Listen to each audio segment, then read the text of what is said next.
नमस्कार दोस्तों, मैं हूं सचिन और आपका मेरे YouTube चैनल पे बहुत बहुत स्वागत है। दोस्तों आज हम एक एपिक पोएम डिस्कस करने जा रहे हैं जिस एपिक पोएम का नाम है पैराडाइज लॉस्ट। बहुत ही फेमस एपिक पोएम है। इससे बड़ी एपिक पोएम आज तक लिखी नहीं गई है। नेक्स्ट टू बाइबल इसको कहा जाता है और जिसे जॉन मिल्टन ने लिखा है। जॉन मिल्टन जिनका जन्म हुआ था 1608 में और डेथ हो गई थी उनकी 1674 में। एक प्यूरिटन पोइट थे, वो बहुत ही फेमस पोइट थे वो, और वो स्पेशली इसी पोएम के लिए ज़्यादातर जाने जाते हैं, दैट इज़ पैराडाइज लॉस्ट, जिसे 1667 में उन्होंने पब्लिश करवाया था। इसके ऊपर काम करना उन्होंने अपने कॉलेज के दिनों में ही अराउंड 1640s में ही शुरू कर दिया था। और उस टाइम पे वो बताते थे भी थे कि उनका एक बहुत बड़ा प्लान है, जो है एक बहुत बड़ी बुक लिखने का प्लान है, जिसके लिए वो 100 थीम्स के ऊपर काम कर रहे थे। ठीक है, कुछ ओरिएंटल रोमांसेस में थी, कुछ इंडियन रोमांसेस में थी, कुछ बाइबल में से ली गई थी। ठीक है, तो वो इन सारी चीज़ों को मिला के वो एक बड़ी बुक पे काम कर रहे थे, एक बड़े प्रोजेक्ट पे काम कर रहे थे अपने कॉलेज के दिनों के दौरान ही। ठीक है, तो वो जो प्रोजेक्ट था पैराडाइज लॉस्ट का, जिसमें कि वो इस कहानी को, इस पोइम को एक काइंड ऑफ कहानी के रूप में लिखेंगे। उस टाइम पे जो है जो कहानी वो प्लेज में ही दिखाई जाती थी। ठीक है, बाइबल से कहानियाँ लेके लोग प्ले परफॉर्म करते थे, जिससे कि वो जनता को थोड़ा सा जागरूक करवाते थे। लेकिन Milton was the first writer who said कि I want to share the stories through my poetry also. तो वो पोइट्री लिख के ही लोगों को बाइबल से टीचिंग्स देना चाहते थे, बाइबल की कहानी उठा के लोगों को कुछ सिखाना चाहते थे। ठीक है, और इस पोइम में इस पोइम के प्रोलॉग में उन्होंने बोला भी है कि his aim is to justify the ways of God to man. ठीक है, तो भगवान के तरीक़ों को इंसान को अवगत करवाना भगवान के तरीक़ों से। दैट वाज हिज ड्रीम और that was his aim in writing paradise lost. ठीक है, तो इसमें वो डिसओबीडियंस की बात करते हैं, the relationship between good and evil की बात करते हैं, बिटवीन गॉड एंड ह्यूमन की बात करते हैं। ठीक है, तो इस तरीके से ये सारी जो थीम्स हैं वो इस पर्टिकुलर बुक में हमें देखने को मिलती हैं, दैट इज़ पैराडाइज लॉस्ट। ठीक है, और जैसे कि मैंने आपको बताया, मिल्टन जो है अपनी जो सारी कहानी है, मोस्ट ऑफ जो कहानी है वो पैराडाइज लॉस्ट की वो बाइबल की book the book of genesis से ही लेता है, जो कि बाइबल की फर्स्ट बुक है। ठीक है, जैसे कि मैंने आपको बताया, पैराडाइज लॉस्ट जो है वो एक एपिक पोइम है और इसे मिल्टन ने ब्लैंक वर्स में लिखा है। अर्लियर राइमिंग वर्स में लिखा जाती थी पोइम्स, लेकिन ब्लैंक वर्स में पहली बार उन्होंने ये पोइम लिखी थी, जैसे कि मैंने आपको बताया। ठीक है, अब चलिए इस पोइम की समरी डिस्कस करते हैं। तो देखिए होता क्या है, जॉन मिल्टन इस पोइम के थ्रू एडम एंड ईव, जो कि हमारे फोर फादर्स हैं, हमारे फर्स्ट फादर एंड मदर हैं, उनकी कहानी बताता है। एडम एंड ईव की कहानी, जो कि पहले पैराडाइज में रहते थे। अब पहले पैराडाइज में गॉड भी था और एंजल्स भी थे, और उसके बाद आते थे ह्यूमंस, जो कि उतनी मात्रा में नहीं थे, ज़्यादातर एंजल्स ही थे। सेटन भी उनमें से एक एंजल था, और सेटन जो है वो गॉड का फेवरेट एंजल था। गॉड का फेवरेट एंजल होने की वजह से उसको ज़्यादा अधिकार भी प्राप्त थे, सबसे ज़्यादा सुंदर भी था वो, और कहीं ना कहीं उसको जो है गॉड के पास सबसे प्यारा एंजल था गॉड का, और गॉड उसको अपने पास ही बिठाते थे, अपने पास ही रखते थे। ठीक है, और उसको ज़्यादा पावर्स भी दी गई थी बाकी एंजल्स के मुकाबले। ठीक है, तो इस तरीके की सेटन जो है पावर होल्ड करता था पैराडाइज में। ठीक है, लेकिन एक दिन क्या होता है, सेटन को लगता है कि भाई वो तो गॉड से ज़्यादा पावरफुल है, गॉड को इतनी ज़्यादा पावर क्यों है, गॉड क्यों चेयर पे बैठता है, उसे बैठना क्यों अलाउड नहीं है। ठीक है, तो वो एंजल्स को इकट्ठा करता है और फिर वो एंजल्स को जो है गॉड के अगेंस्ट कर देता है। उनको अपना भाषण दे के, उनको इन्फ्लुएंस करके, मोटिवेट करके वो बोलता है कि हमें वो अधिकार क्यों नहीं है, गॉड को एक्स्ट्रा अधिकार क्यों दिए जा रहे हैं। ठीक है, तो ऐसा कुछ वो करता है और एंजल्स भड़क जाते हैं और वो गॉड के अगेंस्ट लड़ने चले जाते हैं। ठीक है, they waged a war against God, and then what happen, God भेजता है अपने एंजल्स को जो गॉड के साथ थे उस टाइम पे। सारे तो क्योंकि गॉड के अगेंस्ट नहीं हुए थे। ठीक है, कुछ एंजल्स जैसे कि एब्डियल जो है वो गॉड के पास था, माइकल गॉड के पास था। ठीक है, रफाल गॉड के पास था। ये कुछ एंजल्स थे जो गॉड के पास थे।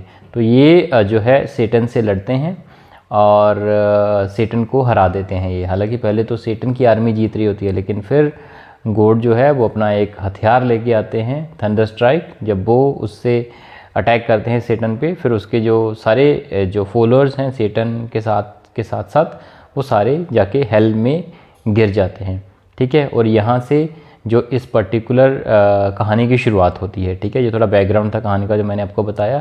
अब यहाँ से इस पॉइंट ऑफ टाइम से पोइम की शुरुआत होती है, जहाँ पे हमें फॉलन एंजल्स जो हैं वो हेल की एक रिवर में जो है, जो काले पानी की रिवर है, उसमें ये सभी गिरे हुए हैं, चेन से बंधे हुए हैं ये, ठीक है। लेकिन इनके पास पर अभी भी हैं, दे कैन फ्लाई, ठीक है। और उनकी चेन्स तो बंधी हुई हैं, लेकिन इतने स्पेस है कि वो they can fly from the river, ठीक है। और सबसे पहले सेटन उठता है और वो देखता है और उसे दुख होता है, दर्द होता है अपने आसपास का जो है नज़ारा देख के। और फिर वो अपने साथी को उठाता है, सेटन जो है, जिससे जो कि लूसीफर है, वो अपने साथी को बेल्जेबब को उठाता है। तो वो बेल्जेबब को बोलता है कि भाई क्या करना है, मतलब इस स्टेट में हम क्या कर सकते हैं, ठीक है। उसे दुख होता है और लेकिन सेटन ने अभी तक हार नहीं मानी है। वो बोलता है कि मैं तो गॉड के अगेंस्ट लड़ूंगा, दोबारा लड़ूंगा। लेकिन बेल्जेबब को अब पता चल गया था कि यार गॉड को हराना तो बड़ा मुश्किल है, it's not easy to defeat God, ठीक है। और सेटन अब उसकी बात को मना भी नहीं करता है, क्योंकि सेटन हैज़ ऑल्सो बीन डिफीटेड, ठीक है। तो वो क्या करता है, वो बोलता है कि ठीक है, बेल्जेबब उसको सजेस्ट करता है कि ठीक है, हम गॉड को तो नहीं हरा सकते, लेकिन वी कैन करप्ट मैनकाइंड, ठीक है। तो हम ह्यूमंस को तो कहीं ना कहीं डिफीट कर सकते हैं, जो कि पैराडाइज में ही रहते हैं एंजल्स के साथ। तो जो कि गॉड की नई क्रिएशन है और गॉड को वो बहुत पसंद भी है, ठीक है। तो सेटन बोलता है कि हाँ ये अच्छा आइडिया है, ठीक है। फिर वो क्या करता है, सेटन वहाँ से उड़ के जाता है और लैंड पे आ जाता है वो रिवर से निकल के, ठीक है। उसके बाद वो अपने जो साथी थे एंजल्स थे उनको भी मोटिवेट करता है कि आप भी बाहर निकलो। धीरे धीरे करके सभी बाहर आ जाते हैं। वो ड्राई लैंड पे जो है वो काफ़ी मेहनत करते हैं, वहाँ से सोना मिनरल्स निकाल के जो है काफ़ी ज़्यादा मेहनत करते हैं मतलब वो। और फिर इसी मेहनत के चलते वो अपना जो है एक टेम्पल बना देते हैं ड्राई लैंड पे, ठीक है। उस टेम्पल का नाम होता है पैंडेमोनियम, ठीक है, जो कि ग्रेट टेम्पल ऑफ डेविल्स है, जिसे कि कैपिटल सिटी ऑफ हेल भी कहा जाता है, ठीक है। तो पैंडेमोनियम वो जो है सारे एंजल्स मिलके, सारे अभी जिसको मैं एंजल्स नहीं बोलूँगा अभी, सारे जो डेविल्स मिलके जो है इस टेम्पल को बना देते हैं, जिसके लिए इसे टेम्पल ऑफ डेविल्स भी कहा जाता है या फिर कैपिटल सिटी ऑफ हेल भी कहा जाता है, ठीक है। तो अब वहाँ से जो है सेटन निकल जाता है, हेल से निकल जाता है, और रास्ते में इसको सिन एंड डेथ मिलते हैं, जो कि इसी के बच्चे हैं, सेटन के बच्चे हैं। और वो क्या करते हैं, वो हेल और अर्थ तक जाने के लिए एक ब्रिज बना देते हैं, जिसको क्रॉस करके जो है सेटन वहाँ से निकल जाता है। अब सबसे पहले सेटन जो है डिस्गाइजेस हो जाता है एज ए चेरूब में। तो चेरूब जो है एंजल को ही कहा जाता है। तो यहाँ से वो जो है ही get pass the archangel Uriel, ठीक है, यूरियल को पास कर देता है, जो कि सन को गार्ड कर रहा होता है, ठीक है।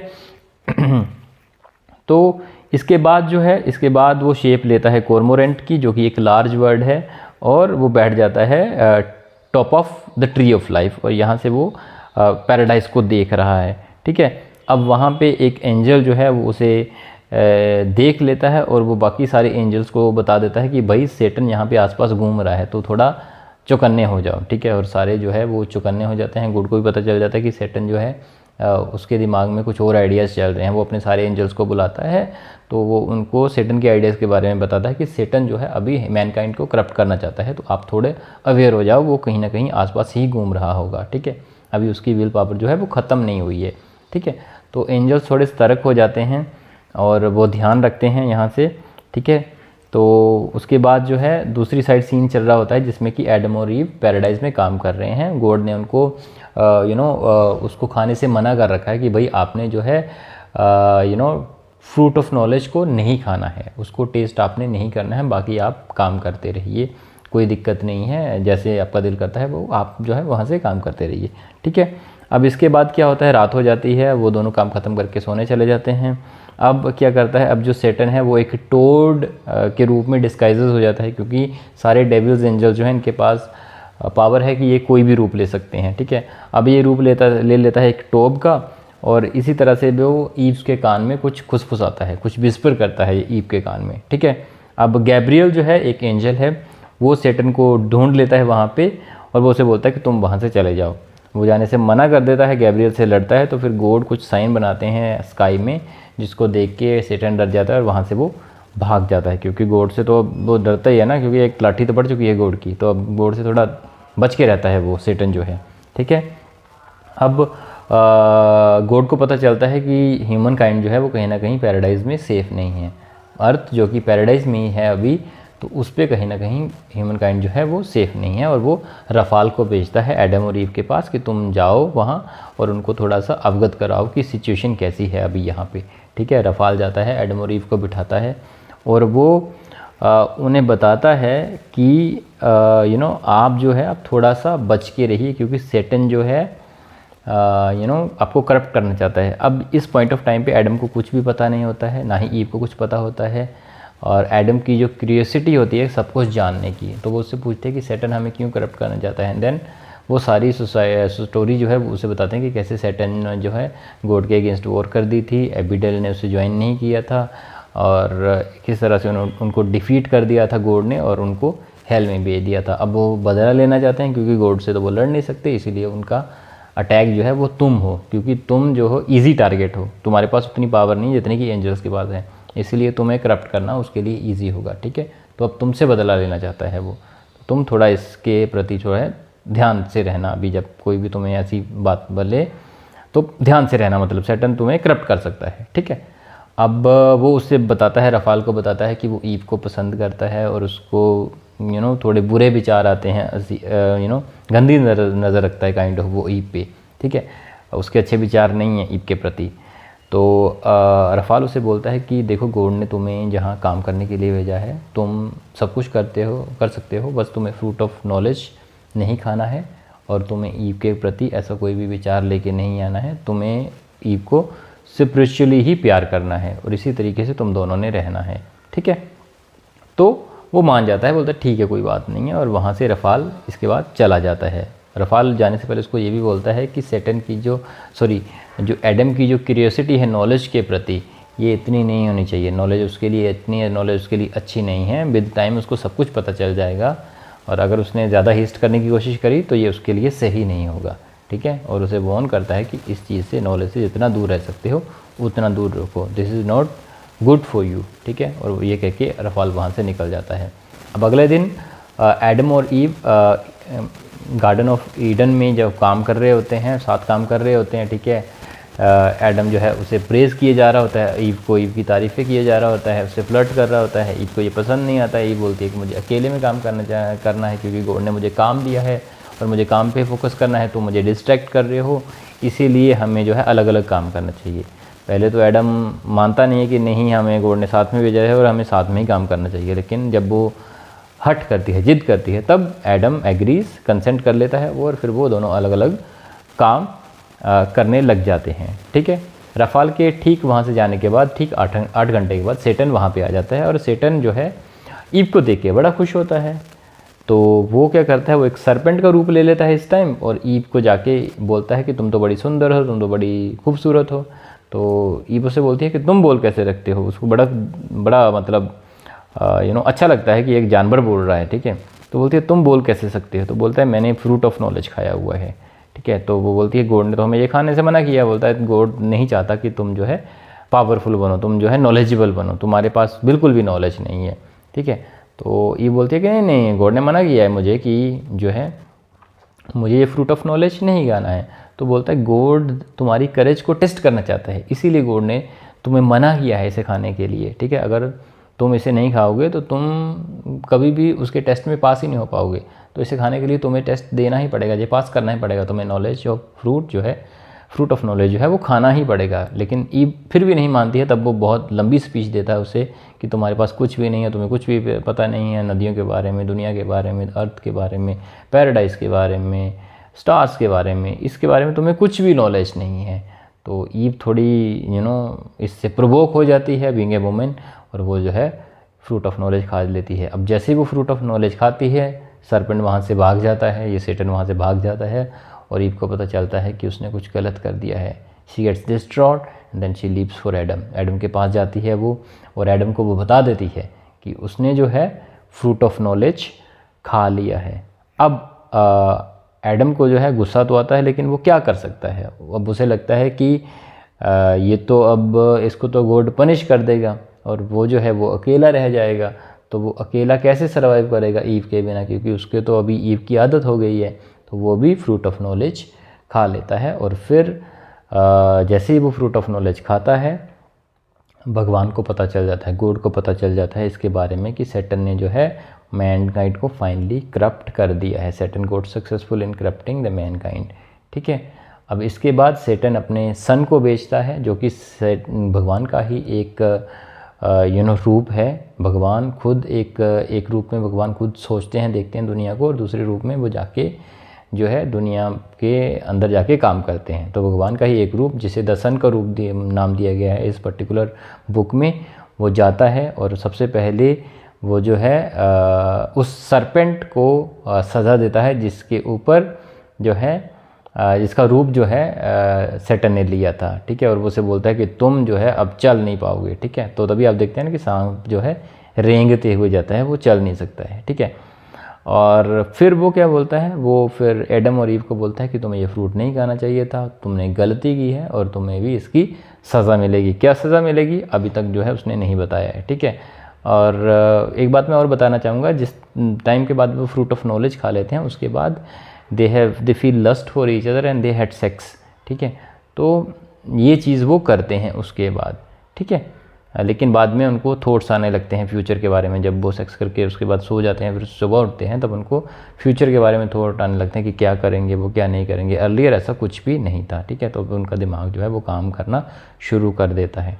ठीक है, coming to the present moment, वो उसको बोलता है कि तुम्हें इसकी सज़ा मिलेगी। उसके बाद वो चला जाता है हेल में, जहाँ पे सिन और डेथ जो है वो ऑलरेडी ब्रिज क्रॉस करके, जो ब्रिज उन्होंने बनाया था हेल और अर्थ के बीच में, वो क्रॉस करके वापस अपने पेंडेमोनियम टेम्पल में आ गए होते हैं। यहाँ पे सारे डेविल्स जो हैं वो इन्जॉय कर रहे होते हैं, क्योंकि उन्हें लगता है कि उन्होंने फाइनली सैटर्न ने जो है गॉड को हरा दिया है।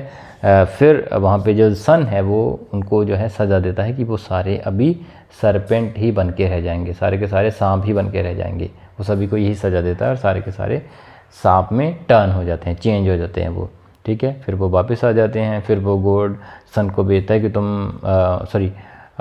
सन को ही भेजता है कि तुम आगे बताओ कि तुम्हें जो है अभी अर्थ छोड़ के जाना पड़ेगा। ठीक है, तो वो अपने एंजल माइकल को भेजता है अर्थ पे, जो कि पैराडाइज के पार्ट है अभी तक। तो फिर वो उसे बोलता है कि तुम जो है जाके उनको ये बताओ कि वो अभी पैराडाइज छोड़ के चले जाएं। ठीक है, तो वो सन उनके पास जाता है, वो उनको बताता है माइकल एडम और ईव को जाके कि आप लोगों को जो है पैराडाइज छोड़ के जाना पड़ेगा, अभी आपको अर्थ पे जाके रहना पड़ेगा, जो कि भगवान ने ही बनाया है जिसे। ठीक है, अर्थ को हालांकि भगवान ने पहले बहुत खूबसूरत बनाया था, लेकिन फिर उन्होंने सन को भेजा और उन्हें बोला कि इसको थोड़ा सा डिस्ट्रॉय कर दो, इसमें 3-4 तरह के सीज़न डाल दो, ताकि इनके लिए सर्वाइव करना जो है आसान ना हो। ठीक है, फिर एडम और ईव को दुख तो होता है, लेकिन फिर वो क्या ही कर सकते हैं, अब उन्हें वापस तो जाना ही पड़ेगा, वहाँ पे अर्थ पे तो जाना ही पड़ेगा। जब माइकल उनको ये सारी कहानियाँ बता रहा होता है, तब जो है ईव सो जाती है। जब वो सो जाती है तब वो एडम को लेके टॉप ऑफ द हिल जाता है और वहाँ से उसको दिखाता है कि आने वाले टाइम में इंसानियत के साथ, ह्यूमन काइंड के साथ क्या होगा। फिर वो उसके बच्चों का भविष्य दिखाता है कि देखो तुम्हारे बच्चे एक दूसरे के लिए आपस में लड़ेंगे, एक दूसरे की जान ले लेंगे, जगह के लिए लड़ेंगे, ज़मीनों के लिए लड़ेंगे, हर चीज़ के लिए लड़ेंगे। ठीक है, तो फिर वो बोलता है कि हम बचेंगे कैसे। फिर वो बोलता है एक भगवान का बच्चा आएगा, जिसे कि जीसस क्राइस्ट का नाम दिया गया है, वो तुम सभी को बचाएगा।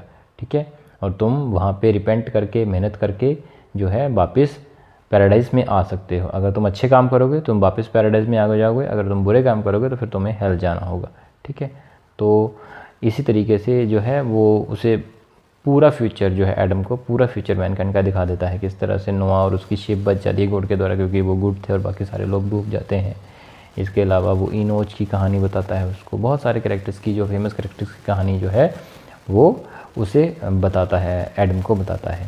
ठीक है, और फाइनली माइकल वहाँ से चला जाता है और एडम और ईव अर्थ के लिए निकल जाते हैं, वहाँ से अर्थ के लिए निकल जाते हैं, जो कि not habitable for them at this point of time, but they have to work hard they have to earn their food, they have to grow food and they have to eat food and then they will have to survive.